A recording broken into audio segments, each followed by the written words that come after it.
Growing up in the Mississippi Delta, water wasn't just something that came out of a faucet, it was life. My mama used to tell me, buddy, you take care of the water, and the water will take care of you. Back then, I didn't fully understand what she meant.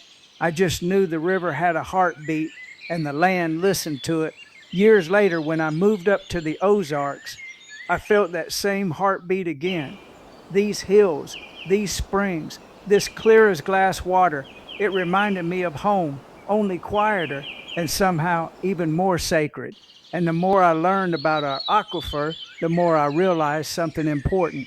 We're not just drinking this water, we're borrowing it from every child who will ever live here. That's why I speak up at those board meetings. Not to fuss, not to fight, but to remind folks that once an aquifer is damaged, it doesn't bounce back. You can rebuild a road, you can fix a building, but you can't replace 1,000 years of pure living water. So I tell my story. A boy from the Mississippi Delta who found a safe place in the Ozarks and decided to stand guard over the one thing we all depend on, because protecting the water is protecting the people.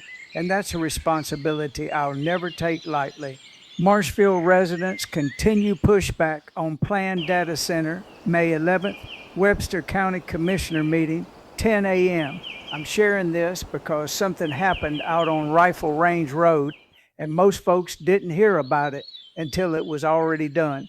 A company, an LLC, nobody around here had ever heard of. It's slated to go up next to the power substation. He's worried about the impact it will have on the farmland and the animals. How's it going to affect if it gets into our ponds and kills our fish in our ponds and things like that? What hardship is it going to do for livestock and for the natural animals that live here? Around here had ever heard of, set itself up months before the public knew a thing. One tract bought, another surveyed and waiting, and more than 100 acres sitting right on top of the same karst rock and the same aquifer the rest of us drink from. And not one neighbor on that road was told it was coming. But does that mean the data center is coming? But there's a lot of times things like this the county's not confronted with. Now, I'm not here to fight the past. The deed's recorded, what's done is done, but what happens next? That part's still in our hands. We can decide what gets built on the rest of that land.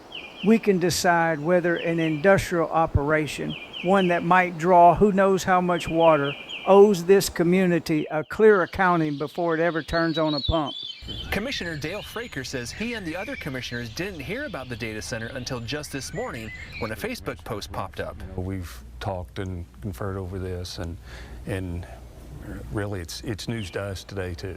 And we can decide whether our county commissioners use the authority they already have to ask the basic questions: how much water, what impact, and who gets notified. You don't have to be against growth to be for transparency.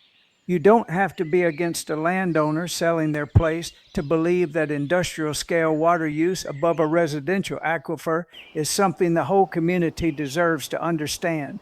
What I'm asking is simple: show up, bring your neighbors, bring your questions, because out here in rural Missouri, the commissioners really do count the room. And that's not a metaphor, that's just how small town government works.